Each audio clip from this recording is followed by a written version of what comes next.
할렐루야. 오늘도 새벽에 나오신 여러분들을 사랑하며 환영합니다. 야고보서의 말씀을 통해 우리를 향하신 하나님의 마음과 생각을 깊이 알아가시는 여러분들 되셨으면 좋겠습니다. 오늘 말씀은 욕심으로부터 출발합니다. 우리 안에 욕심이 들어오기 시작할 때 그 욕심은 우리를 다툼의 길로 또 싸움의 길로 인도합니다. 잠언 말씀을 계속해서 통해서 우리가 보았던 주제이기도 하죠. 사람들 안에 욕심이 들어오기 시작할 때 그 욕심은 우리들의 눈을 어둡게 만듭니다. 그리고 하나님의 것들이 아닌 지금 내게 있는 것, 내 앞에 있는 것을 더욱더 집중하게 만듭니다. 그렇지만 이 욕심은 특별한 사람에게만 있는 특수한 상황들이 아닙니다. 사실 우리들 안에서도 이러한 욕심은 너무나도 가까이 존재하죠. 또 성경에서도 이런 욕심을 가진 자 많이 등장합니다. 대표적으로 사울 왕을 생각해 볼 때 분명 그의 시작은 겸손했습니다. 처음 시작이 나쁘진 않았습니다. 또한 그가 만약 하나님의 말씀을 따라가고 하나님께 순종하는 걸음을 걸어갔다면 하나님은 분명 사울을 통해서도 많은 일을 하셨을 겁니다. 그렇지만 사울에게는 욕심이 들어오기 시작했죠. 하나님이 주신 은혜였고 하나님의 도우심이었는데 어느 순간 자신이 왕이다라는 위치에 서 있게 됩니다. 그리고 그 하나님의 은혜를 잃어버리게 됩니다. 내가 가지고 있는 것, 내가 누리고 있는 것을 빼앗기고 싶지 않게 됩니다. 손에서 놓지 않게 되죠. 골리앗을 죽이고 다윗은 많은 사람의 입에 오르락내리락 하고 있었습니다. 그럴 때 이런 노래가 퍼졌습니다. 사울이 죽인 자는 천천히요 다윗은 만만히로다라는 그런 노래들이 퍼지고 있을 때 사울 안에서는 시기심이 올라옵니다. 이 자리를 놓치고 싶지 않은 마음들이 올라오죠. 그러면서 어떻게 합니까? 다윗을 죽이려고 쫓아다닙니다. 자신의 삶을 올인하고 있는 모습들을 보게 됩니다. 그런데 여러분, 그렇다고 해서 다윗 역시도 이러한 욕심에서 완벽했을까요? 잘 알고 있듯이 다윗도 왕이 되고 모든 것이 괜찮아지고 있는 시점 속에서 욕심이 생기기 시작합니다. 사무엘하 11장에 보시면 다윗과 밧세바의 사건이 등장합니다. 다윗은 저녁에 왕궁의 옥상에 거닐고 있을 때 그곳을 한 여인이 목욕하는 모습을 봅니다. 너무나도 아름다워 보이죠. 그래서 그 사람의 정보를 알아냅니다. 그 사람의 정보를 들었을 때 그녀는 자신의 부하의 아내였다라는 것을 듣게 됩니다. 그렇다면 여기서 멈추면 됩니다. 그렇지만 사람 안에 들어온 욕심은 점차 자라나기 시작하죠. 그 욕심은 행동으로 이어집니다. 그리고 그 여인과 동침하게 됩니다. 그런데 여기서 우리는 욕심이 가지고 오는 비참한 결말들을 보게 됩니다. 그 욕심으로 인해서 다윗은 우리아를 가장 치열한 전쟁터에 위치해 내보내게 되고 결국 그 사람을 죽게 만듭니다. 욕심으로 인해 다툼이 생기고 그 다툼은 일방적인 형태로 진행됩니다. 아무런 힘없는 한 사람이 죽게 됩니다. 그가 욕심을 내기 시작했을 때 모든 것을 얻을 수 있을 것 같았지만 우리는 알게 되죠. 그가 욕심을 내는 순간 그는 모든 것을 얻는 것이 아닌 모든 것을 잃어버리는 위치에 다다르게 됩니다. 사울도 동일했습니다. 그가 욕심을 가지고 다윗을 쫓아다니기 시작할 때 모든 것을 얻을 수 있을 것 같았지만 오히려 모든 것을 점차 잃어버리게 됩니다. 오늘 말씀 2절에는 이렇게 이야기하고 있습니다. 너희가 욕심을 내어도 얻지 못하여 살인하며 시기하여도 능히 취하지 못함으로 라고 말합니다. 이 말씀에서 왜 살인하며 시기합니까? 그것은 욕심을 내지만 그 욕심을 통해서 결국 아무것도 얻지 못하기 때문입니다. 그렇게 계속 한평생 그것에 목매며 따라다니며 쫓아다니고 있습니다. 그런데 야고보서에서 우리들에게 재미있는 사실을 하나 알려줍니다. 그것은 바로 우리가 얻을 수 있는 비밀, 우리들의 삶 속에서 욕심을 내어서가 아닌 그 욕심을 통해서가 아닌 얻을 수 있는 비밀을 말해주고 있습니다. 여러분, 결국 우리 안에는 채워야 하는 그 무언가가 존재합니다. 왜 사람들은 그렇게도 인생의 목마름을 경험할까요? 아무리 많은 것을 가져도 아무리 많은 것을 누려도 왜 우리는 목말라 할까요? 그것은 우리 안에 채워져야 하는 공간이 있는데 그 공간을 채워야 되는데 다른 어떠한 것으로도 채워지지 않기 때문입니다. 우리들이 욕심을 가지고 그 어떤 것을 채우려고 해봐도 채워지지 않기 때문입니다. 돈으로도 그 공간을 채울 수 없고 관계로도 그 공간을 채울 수 없고 명예와 권력과 사람들로도 그 공간은 채워지지 않습니다. 그래서 돈이 많아도 우리는 채움을 경험하지 못합니다. 여러분, 돈이 100억 정도 있으면 만족한 삶을 살 수 있을까요? 물론 어느 정도 만족할 수는 있을 겁니다. 그렇지만 돈이 100억이 있다 한들 그것이 우리들의 삶에 영원한 만족을 주지 못합니다. 더 많은 돈을 얻기 위해서 몸부림치며 더 많은 것을 우리들의 삶 가운데 채우려고 합니다. 우리나라에서 축구로 가장 많은 인기를 누리고 있는 사람이 있다면 바로 손흥민 선수일 겁니다. 많은 사람들이 손흥민 선수를 참 좋아합니다. 국가대표 경기가 있을 때요, 그 경기장에 가보면은 손흥민 선수가 공을 잡으면 환호 소리가 다릅니다. 사람들의 박수 소리가 다릅니다.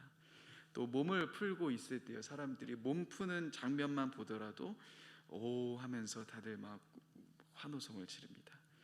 근데 그 선수가 이제 경기장을 떠나고 났을 때 어떤 마음인지를 한 프로그램에서 이야기했던 적이 있습니다.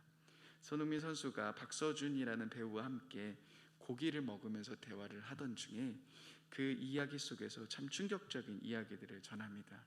그렇게 영국에서 인기 많고 정말 실력도 있고 국가대표고 어쩌면 축구 선수로 정말 우리나라 최고의 위치, 모든 사람들이 부러워할 만한 그런 위치 속에 올라가고 돈이 부족함이 없고 인생도 성공적인 레이스를 달리고 있는 그의 이야기가 정말 충격적입니다.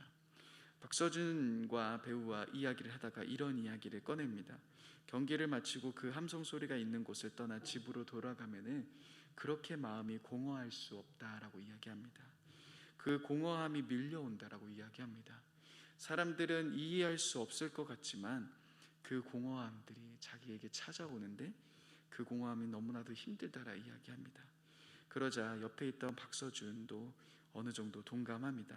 정확히 어떠한 것인지 모르겠지만 나도 너의 그 마음을 이해할 수 있을 것 같다. 나도 그 공허함이 무엇인지 안다라고 이야기합니다.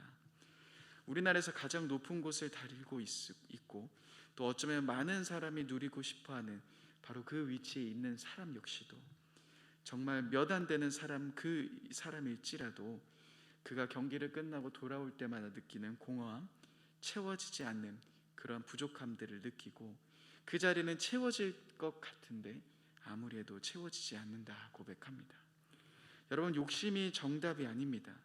욕심을 내서 우리는 그 자리를 채워보려고 해도 그 자리는 채워지지 않습니다.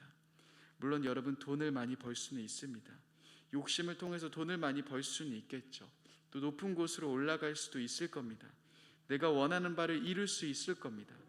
그렇지만 잠언 15장 6절 말씀에서 보시면 악인의 소득은 오히려 그에게 고통이 된다라고 말합니다. 많은 것을 누릴 수 있는 것처럼 보이지만 그가 욕심을 통해서 얻기 시작한 것은 그를 만족하게 하는 것이 아닌 오히려 더 큰 불안을 주고 더 큰 고통에 이르게 한다라는 사실입니다. 근데 오늘 야고보서에서 우리에게 정말 중요한 원리를 보여주고 있습니다. 욕심을 통해서 얻는 것은 우리를 만족시켜주지 못하지만 우리에게 다툼과 싸움을 일으키지만 잡을 것 같은데 잡지 못하는 것이지만 정말 우리들이 얻을 수 있는 비밀을 이야기해주고 있습니다. 그것은 2절 하반절 3절을 통해서 이렇게 이야기하고 있습니다. 너희가 얻지 못함은 구하지 아니하기 때문이요 구하여도 받지 못하면 정욕으로 쓰려고 잘못 구하기 때문이다라고 말합니다. 중요한 원리를 말해줍니다. 우리들의 삶 가운데 욕심을 통해서 얻을 수 없지만 우리들의 삶 가운데 채울 수 있는 놀라운 방법, 2절 말씀처럼 이렇게 이야기합니다. 바로 구하는 것이다 라고 말합니다. 여기서 구하다라는 단어는 헬라어로 아이테이스다이, 즉 다시 말해 하나님께 기도하는 것을 이야기합니다. 우리가 얻을 수 있는 비밀에 대해서 말해줍니다. 그런데 그 비밀 바로 기도에 있다라는 겁니다. 세상 사람들은 무엇인가 얻기 위하여 욕심을 내며 그것을 위해 달려가는 삶을 살아갑니다. 그렇지만 그리스도인인 우리가 해야 할 일은 무엇입니까?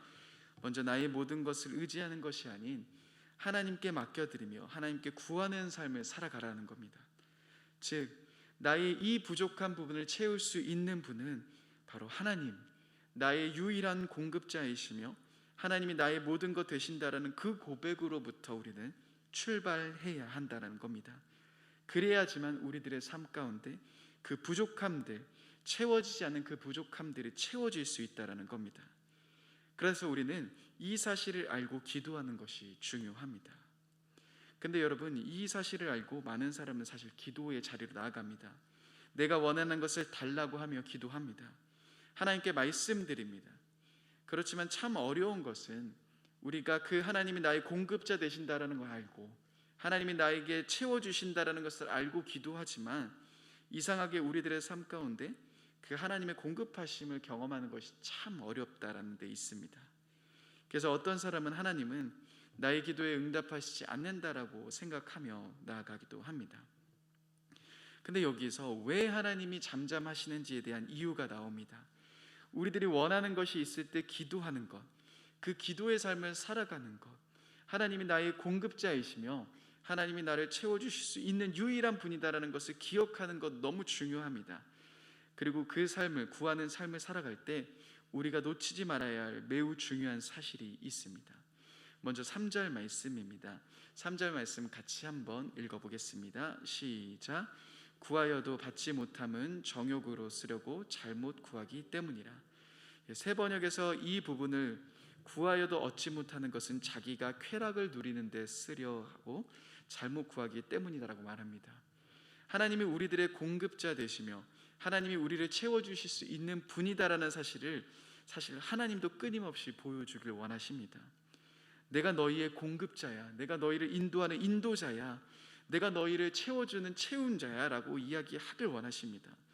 그래서 우리는 그 하나님께 나아가는 것 중요합니다. 하지만 여기에서 굉장히 중요한 사실이 있습니다. 그 구하는 삶을 살아갈 때 우리가 놓치지 말아야 할 두 가지 중요한 사실이 있습니다. 첫 번째는 야고보는 우리가 구하여도 얻지 못하는 것은 우리들이 그것을 구하는 동기가 잘못되었다라고 말합니다. 하나님은 우리들의 동기가 잘못되었을 때 우리가 구하는 것을 주시지 않습니다. 왜입니까? 쉽게 예를 들어서 이러한 부분입니다. 저희 아들 다윗이가 이제 4학년인데요. 어느 날 갑자기 저에게 와서 이렇게 이야기했다 생각해 보십시다. 아빠, 내가 인터넷을 보다가 아주 좋은 장미칼 하나가 나왔는데 그 장미칼 하나를 나에게 사주세요라고 이야기를 하면 제가 아버지의 입장으로서 아들에게 장미칼을 사줄까요? 당연히 사주지 않을 겁니다. 아마 4학년 아이에게 장미칼을 사주는 부모는 없을 겁니다. 장미칼 자체가 나쁘지 않습니다. 단지 그것을 사용할 준비가 되어 있지 않을 뿐입니다. 우리가 하나님께 구하는 것, 사실 그 자체가 문제가 있는 것이 아닙니다. 또 하나님은 우리들의 공급자이시다라는 사실을 끊임없이 알려주고 싶어 하십니다. 그렇지만 우리가 구하는 그것으로 인해 우리가 유혹에 빠지고 우리가 하나님을 떠나게 되고 우리가 하나님으로부터 멀어지게 된다면 하나님은 그것을 우리들에게 주시지 않을 겁니다. 제가 아들에게 장미칼을 사줬을 때 아들이 위험에 처할 수도 있기 때문에 저는 아들에게 사주지 않는 거죠. 내가 구하는 것, 내가 하나님께 요청하는 것, 그것을 하나님께 말씀드리며 기도로 나아가기 전에 우리가 점검해 봐야 되는 게 있습니다. 왜 나는 그것을 구하고 있는가? 바로 그 동기를 점검해 봐야 됩니다. 정말 하나님을 사랑하기 때문에 구하고 있는 건가? 정말 하나님과 함께 걸어가고 싶어서 그 하나님을 더 깊이 알아가고 싶어서 구하고 있는 건가? 아니면 나의 욕심을 채우기 위해서, 나의 뜻을 이루기 위해서 하나님을 이용하고 있는 건가? 우리는 그 동기를 살펴봐야 됩니다. 하나님께 구하기 전에 우리들의 동기 점검해 보는 것이 정말 중요한 부분입니다. 그런데 두 번째, 우리가 구하기 전에 점검해 봐야 할 더 중요한 부분이 두 번째입니다. 4절 말씀에 등장하는데요. 4절 말씀 같이 한번 읽어보겠습니다. 시작. 가늠한 여인들아, 세상과 벗이 된 것이 하나님과 원수됨을 알지 못하느냐? 그런즉 누구든지 세상과 벗이 되고자 하는 자는 스스로 하나님과 원수되는 것이라. 여기서 갑자기 가늠한 여인들이 나옵니다. 그런데 이 문맥을 가만히 보시면 실제로 가늠한 사람들을 지칭하는 이야기가 아닙니다. 갑자기 기도에 대해서 이야기를 하시다가 가늠한 여인들아 하면서 가늠에 대해서 책망하시는 부분이 등장합니다. 3절 말씀까지는 우리가 구하기 전에 구하는 동기들을 살펴보라고 이야기했는데 그 구하기 전에 또 중요한 부분들을 이야기하십니다. 그것은 무엇입니까? 바로 나와 하나님과의 관계는 어떠한지 돌아보라는 겁니다. 여러분, 하나님이 포기하지 않으신 것이 있습니다. 그것은 바로 하나님과 우리와의 관계입니다.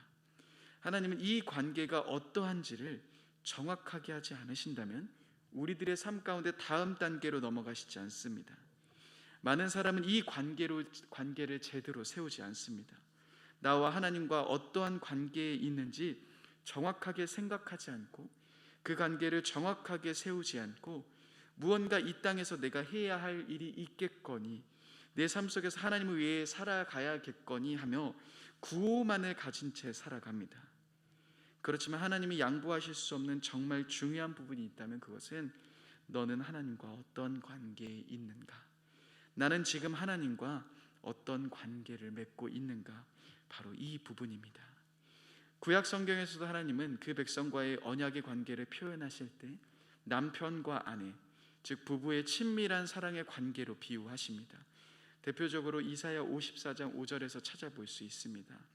하나님은 구약 성경에서 이스라엘 백성들과 맺으신 그 관계도 그들에게 일을 먼저 시키시는 것이 아닌, 그들을 통해서 무언가를 이루기 원하시는 것이 아닌 먼저 그들과 관계를 맺기 원하셨습니다. 먼저 하나님은 그들과 부부의 친밀한 사랑처럼 그 하나님의 사랑을 누리는 바로 그 관계 앞으로 그들을 끊임없이 초대하셨습니다. 여러분, 이스라엘 백성들이 출애굽하면서 그들이 하나님과 시내산에서 언약을 맺고 나아가는 그 시간들을 생각해 보십시다. 하나님이 그들에게 왜 화나셨습니까? 왜 그들이 가나안 땅에 들어가지 못하게 하셨습니까? 그들이 능력이 없어서였습니까? 아닙니다. 원래부터 그들은 능력은 없었습니다. 힘이 없었습니다. 그렇지만 하나님의 능력으로, 하나님의 인도하심으로 그들은 가데스 바네아까지 갈 수 있었던 겁니다. 광야에서 또 아말렉의 전쟁 속에서 그들이 능력이 있어서 승리했던 것이 아닌, 능력이 있어서 걸어갔던 것이 아닌 하나님의 능력으로 그들은 계속해서 그 걸음들을 걸어갈 수 있었습니다. 하나님이 그들이 힘이 없어서, 그들이 실력이 없어서 그들을 외면하시지 않았습니다. 바로 그들이 하나님을 믿지 못하고 하나님의 그 사랑을 외면한 채 하나님을 버리고 떠났기 때문이었습니다. 즉 하나님과의 관계 속에서, 그 하나님과의 사랑 속에서 세상에 보이는 것, 더욱더 안정된 것을 따라갈 때 하나님은 그들의 마음, 그들을 아파하시기 시작합니다. 여러분, 이와 같은 사실은 성경 전체를 통해서 우리가 끊임없이 보게 되는 부분입니다. 하나님에게 중요한 것은 바로 너는 나와 어떠한 관계로 있느냐 하는 이 부분입니다. 여러분은 하나님과 어떠한 관계에 있으십니까? 제가 저번 주에 청년들에게 이러한 질문을 던져봤습니다. 여러분들에게 100억이라는 돈과 우리 다윗이 제 아들과의 관계 속에서 이 두 가지 중에 무엇을 선택할 건지를 물어보았습니다. 여러분은 100억을 선택하시겠습니까? 아니면 저희 아들과의 관계를 선택하시겠습니까? 당연히 여러분들은 100억을 선택하실 겁니다. 제가 여러분들이 100억을 선택하신다고 해도 실망하지 않을 수 있습니다. 청년들도 당연히 100억을 선택하겠죠. 그런데 만약에 이 질문을 저에게 한다면 저는 무엇을 선택할까요? 저는 다윗이와의 관계를 선택할 거냐 아니면 100억을 선택할 거냐 물어봤을 때 당연히 100억이 아닌 다윗이와의 관계를 선택할 겁니다. 왜입니까? 다른 수많은 사람은 저희 아들과의 관계가 그저 저의 아들, 원요한 전도사의 아들 정도이지만 저는 저희 아들과 아버지와 아들과의 관계이기 때문입니다. 다른 어떤 것을 주더라도 바꿀 수 없는 관계이기 때문이죠. 여러분, 우리는 4절 말씀에서 굉장히 중요한 부분들을 보게 됩니다. 하나님은 여러분들과 더욱더 친밀해지기 원하십니다. 그 사랑의 관계를 끊임없이 확인해 보고 싶어 하십니다. 근데 그것은 둘 다 선택할 수 없습니다. 세상을 선택하든 아니면 하나님을 선택하든 둘 중에 하나만은 선택해야 됩니다. 그리고 하나님은 이 관계를 우리들에게 끊임없이 물어보신다라는 겁니다. 우리가 이 관계가 정확하다면, 정말 하나님이 나의 전부이시며 하나님이 나를 가장 사랑하는 아버지이시며 하나님만이 나의 소망이시며 하나님만이 나의 모든 것 되신다라는 고백을 우리가 할 수 있다면, 우리가 그 관계에 있다면 저와 여러분들의 기도는 달라지게 됩니다. 내가 원하는 것을 말씀드리지만 사실 그 원하는 바가 그대로 이루어지지 않아도 우리는 불평하지 않을 수 있게 됩니다. 내가 원하는 대로, 그 뜻대로 자녀가 좋은 대학교, 좋은 곳에 취업, 또 좋은 성공의 대로를 달리지 않을지라도 우리는 하나님께 원망하지 않을 수 있게 됩니다. 왜입니까? 그 하나님은 나에게 가장 좋은 것, 우리 자녀에게 가장 좋은 것을 주시는 분이심을 우리는 믿기 때문입니다. 내가 원하는 대로 이루어지지 않을지라도 우린 그 하나님을 버리지 않게 됩니다. 그 하나님을 사랑하는 것을 포기하지 않게 됩니다. 왜냐하면 나에게 가장 중요한 분은 바로 하나님이시기 때문이죠.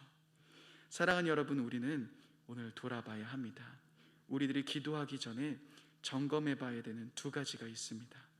먼저 하나님은 우리들의 공급자이시며 우리들에게 정말 모든 것을 주고 싶어 하시는 분이십니다. 그런데 그 기도로 나아가기 전에 첫 번째, 내가 그것을 구하는 동기가 무엇인지를 생각해 봐야 합니다. 그것이 나의 욕심과 나의 정욕 때문이라면 하나님은 우리들에게 주시지 않습니다. 왜냐하면 그것은 결국 나를 더욱더 고통스럽게 하고 나를 더욱더 무너뜨리며 하나님으로부터 멀어지게 만들기 때문입니다. 그래서 우리는 그 모든 마음들을 내려놓고 기도하는 것 정말 중요한 부분입니다. 마지막으로 여러분, 우리가 구하기 전에 나와 하나님과의 관계를 점검해 봐야 합니다. 여러분들에게 하나님은 어떠한 분이십니까? 정말 그 하나님이 나의 모든 것 되십니까? 그 예수님이 나의 신랑이십니까? 나의 사랑이십니까? 만약 우리가 이 관계가 정확하지 않는다면 아직까지 세상을 더 사랑하고 아직까지 세상을 더 쫓아가고 안정적인 것을 더욱더 원하는 나의 삶이라면 다시금 우리를 사랑하시고 우리의 모든 것 되시는 그 하나님 앞으로 나아가시는 저와 여러분들 되셨으면 좋겠습니다. 오늘도 다시금 이 하나님의 사랑을 누리고 그 사랑 앞으로 나아가시는 저와 여러분들 되셨으면 좋겠습니다.